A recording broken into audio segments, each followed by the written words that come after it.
and by slinging the bird. So that bird came right eventually. Also, it is a lot more flat-footed than it initially, the normal hornbills would have been. But she's doing well. She's at the Johannesburg Zoo, and she might or might not contribute to breeding at a later stage.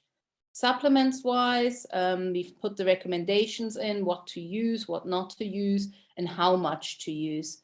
And with that, as we said, we haven't seen it recently.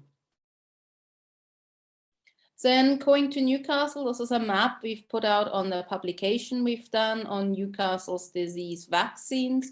And that's just for you guys to look at where was Newcastle detected. And it's a little bit out of date. It only goes to 2018, but you can see Newcastle in domestic poultry is all the yellow blocks. And I don't have the individual outbreaks of the farm, so we just using the district. So if you're looking the district that has Newcastle disease in domestic animals, and then you're looking at the little stars, which are our reintroduction sites and our rearing sites, and you can see they're right in the middle of all the Newcastle outbreaks. So when there was a death of 2 birds and the death occurred at that little star on here, the decision was made to develop a Newcastle vaccine specifically for southern ground hornbills. It is available for poultry, and it's used as a standard in all rearing of poultry, and it's used also in ostriches. So then we looked into Newcastle's vaccines, and we looked at different vaccines and their effective titers. So if we're looking at that particular graph, it was just different vaccines we tested out over several months. And initially everybody was negative, which you can see at the bottom here. And then the red line is your protective titers. So obviously southern ground hornbill being an endangered species, we didn't feel like we want to challenge him with Newcastle disease and see how many would die after vaccinated and how many wouldn't. So we just looked at antibodies. And published data suggests that anything above that red line is protective, anything below the red line is not.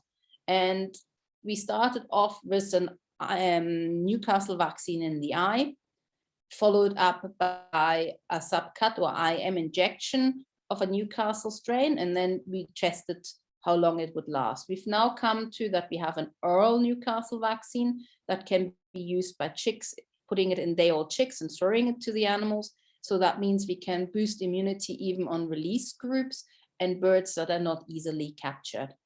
And then we have also the intermuscular, which is the Newcastle strain that's for ostriches, made by Deltamune, and that we're using. In the chicks, we have realized that a one-off is not sufficient, so we use a combination of oral and injectable for the first year, and after that we use either the injectable or the oral on an annual basis. Unfortunately, and I wish we could have made it better than that, you can see on that line dropping that if we do not maintain annual vaccination, over time, the titers will wean and it'll follow below that red line. So it means that bird is no longer protected. So the idea with the release birds is that if you putting them well vaccinated out, they will hopefully encounter some wild Newcastle strains and stimulate their immunity throughout life, and therefore unlikely to have immunity drop below that red line and die of disease. And that's what we use in wildlife in a specific variety of species. So that works really, really well. Since the initial outbreak, we've had no Newcastle disease reported. So we feel this is a really nice working program, and we are monitoring for Newcastle in wild birds throughout the year.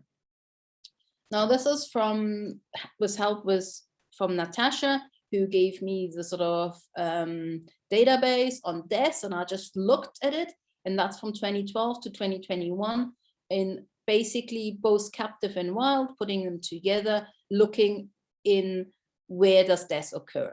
So 33% of deaths occurred in neonates and chicks, 18 in juvenile, 16 in sub-adults, and then adults, as they live longer, obviously will present it more. And then the 8% were birds picked up where the age was not recorded.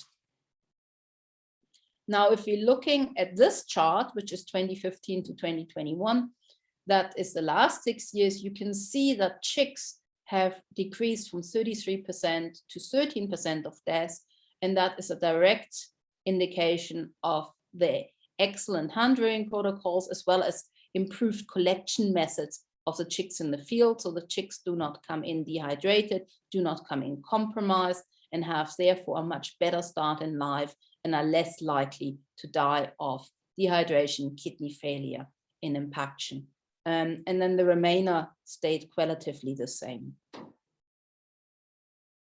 Now, cause of death,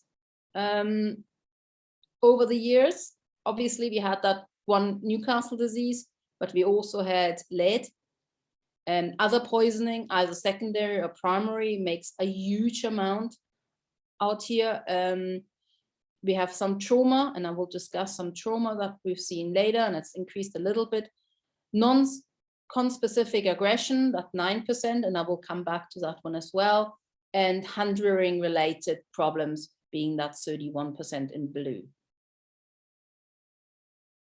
And then I didn't highlight all the others that sort of clustered together, but it was 1 or 2, so I didn't feel like we want to look in those in details.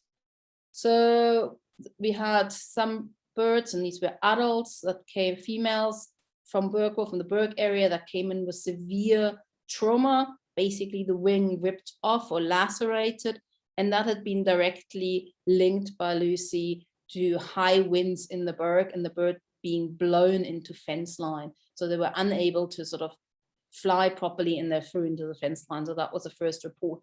And again, that we see in these carcasses is actually due to increased awareness. Otherwise, these birds would have probably been eaten by jackals and we would have never been aware of these deaths. Continuous trauma. This is Mud, who fought with a porcupine. And if you can see here, there's a porcupine quill that actually went through the trachea into the neck, and it had a second porcupine quill that we weren't sure where it was. So we removed these quills, but unfortunately, we don't know from which one, because this one was intact, but as most likely from the other quill, there was a piece left over, and that stayed in the bird and resulted in the death of the bird due to a foreign body infection several weeks down the line. This is another one. This is Khaleesi, which was a hit by car coming. That was a youngster that was released, that was picked up and brought in. And again, this bird, without the knowledge, would have actually just died. We brought it in, tried treatment, but because that whole vertebra actually collapsed, in the long run, we decided that euthanasia would probably be the most humane for this bird, because we couldn't guarantee pain-free living as well as breeding. So she was euthanized, but she actually recovered really well from the initial hit by car. And unfortunately, her vertebra just gave in. And you can see it in that peak formation of the spine, that there was severe compression. So let's look at conspecific trauma. And this is just in the last 2 years, so 2020 and 21. So all these different birds that were killed by conspecific trauma. And if we're looking at over time, it's been reported, but this is the first time we're seeing a severe amount of trauma causing deaths. There's 2 birds also that's not on the statistics, because we were able to intervene in time, and these 2 birds were treated and moved and didn't die. But death is usually what is seen, and that's usually sudden aggression, quick aggression, and often just finding of the dead bird without very little pre-signs of problems. So I have a student looking into the factors associated with that aggression and trying to find some kind of guidelines when it would happen, how it would happen, and what are sort of the factors associated with it, so we can hopefully prevent it in the future. Then my problem topic is next one is lead. So between Lucy and me, we developed a sort of flow chart where we put some guidelines in and saying, what do we do if we have a bird with lead in the field? And and this is based specifically on hornbills, because we realized that hornbills were a lot more sensitive to lead than some of the other raptor species, for example, vultures, and presented with signs of lead toxicosis at a much lower level than we normally see in other species. So the flow chart is basically just as a treatment guidelines for veterinarians and conservation staff in the field. So we said, do you have a bird with lead? When you tested the lead, it's a lead below 40 micrograms per deciliter. So it's a lead low concentration. And if it's not injured and visibly healthy, you can just release it and monitor the bird. Should the lead levels be between 40 and 60 microgram per deciliters, is there any clinical signs of lead? Do we see weakness, poor coordination, poor body condition, lethargy? Often we see in ground hornbills with lead, we see GIT stasis and secondary infections. And if no, then consider just fluid administration and retesting it 2 days later to see if there's any changes in the lead. And if it's fine, you can release it. If it has clinical signs, we recommend removing it from the wild and actually treating it. So we have got the new oral treatment, which is very, very nice, that you can treat in the field. And we currently done in Loscop in a group, which had some lead levels. But otherwise, it's injectable of calcium EDTA and also fluid requirements. So it's best to bring the bird in and treat it for the 5 days. Anything above 60 with or without clinical signs, we recommend treatment. And it's very, very rare that we wouldn't see a bird with clinical signs above 60 microgram per deciliters. So treatment is always initiated. So this is the current one. That was Marcy at 2017. Unfortunately, this individual died due to lead. And when we initially presented, he came in for wing injury. He had severe trauma. He had severe blood loss. So we were just supportive care. But when we tested him on the lead, he came up as high on the lead care machine. So he was initiated on treatment. Now the problem with the lead care machine, it just says high, anything above 44 microgram per deciliter. So we didn't know. So we sent it to the lab, and the lab came back with 1,115 microgram per deciliter. And he unfortunately died despite chelating therapy. And we're still waiting histopath results to find out why exactly did he not respond to treatment other than incredibly high lead levels. Then the one at the top, it's Copenhagen. I hope you can see the bullet shape. The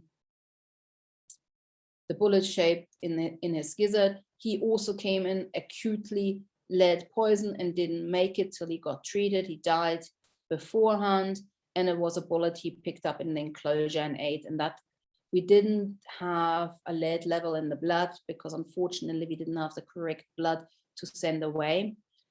So when there's 2 different bloods we use for the lead care machine, I usually use heparin samples because they don't clot and they give us good results.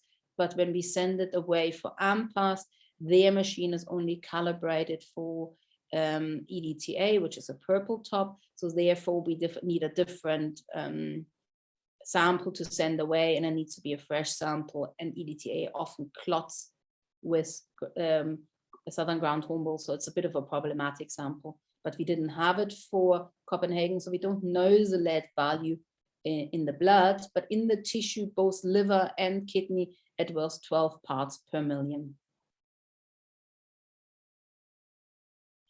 And then so with lead, we are continuously trying to monitor and guide and see, how we can identify individuals early. We're trying to screen in the field to try and see what's going on. But you only have a small window where you can basically treat the lead before that bird comes to secondary infection or other problems. Now, the other thing we have done at the National Zoological Gardens together with Dr. Robert Campbell and Dr. Lisa Laubscher is to look at the possibility of oral sedation. As for a bird that you're unable to catch, which is injured in the field, and you need to bring in. So we tried 2 different drug cocktails. We tried BAM, which is butorphanol, azapiran, midazolam, which is a common game capture drug that's put together as a vial, and you dose it per ml. And then we did midazolam, medetomidine, and azapiran. Now the azapiran in both combination was very, very low and was just there to prevent the sort of vasodilation and contraction associated with the medetomidine. So it's just in there to stabilize the cardiovascular parameters. So basically we were comparing medetomidine with midazolam versus medetomidine with butorphanol, butorphanol being an opioid. And the effects were relatively good. We got first effects with the MMA combination in about 9 minutes versus a BAM combination in 11 minutes, but the time to handling was much longer.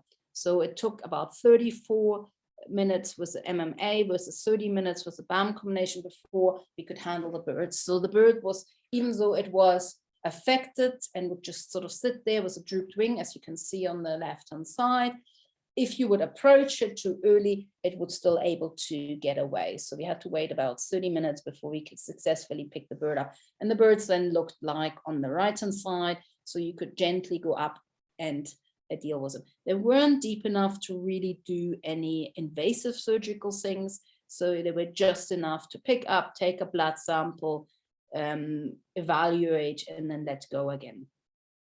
Both combinations were reversed with atipamezole for the medetomidine, and we didn't initially reverse the midazolam, but we did reverse the butorphanol with naltrexone.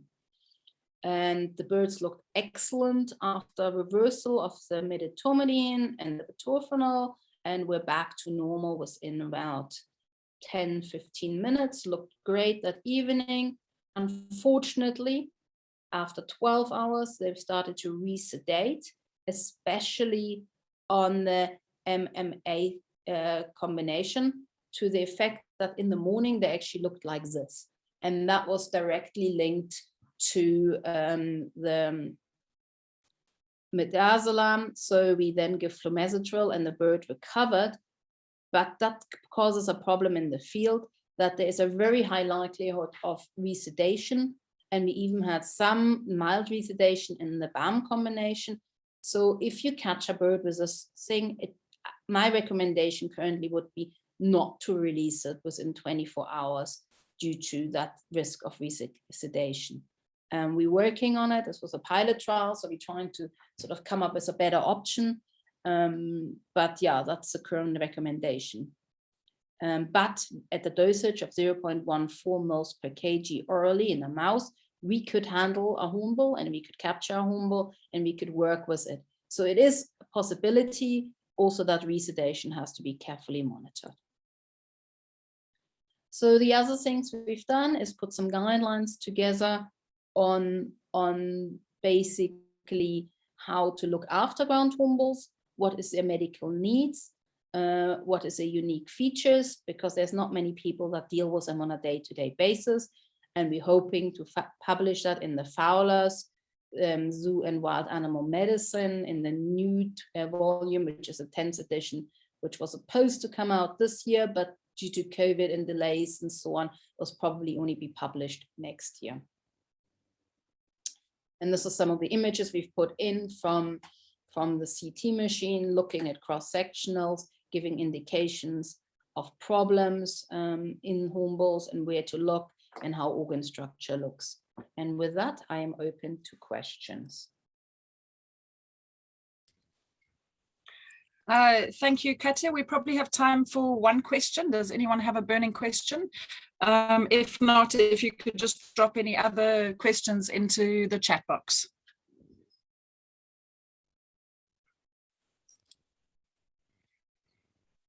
No questions for Katja? Cool, then that keeps us on time. Thank you very much. Thank you, Katja. Although it seems very doomy gloomy, looking at Katja's slides of all the losses over the years, each of those losses has been a massive learning opportunity. And what she hasn't presented is all of the many, many birds that she has saved. And certainly from our side, we need to thank Katja and her team at Onderstepoort. We take deathly ill birds, and more often than not, she brings them back, not only healthy, but also in a state that we can reintroduce them back into the wild. So Katja, to you and your team, thank you very much. And also what Katja does, and that leads into our next presentation by Dr. Martina Kroll, is every loss that we have, we then turn into the biggest learning opportunity possible. So every single scrap of a carcass is analyzed, dissected, and we try and make sure that from every bird that we do lose, that there's a massive learning opportunity. And Martina is one of the people on that team, and she's going to be presenting the morphology of the southern ground hornbill gastrointestinal tract. Thanks, Martina.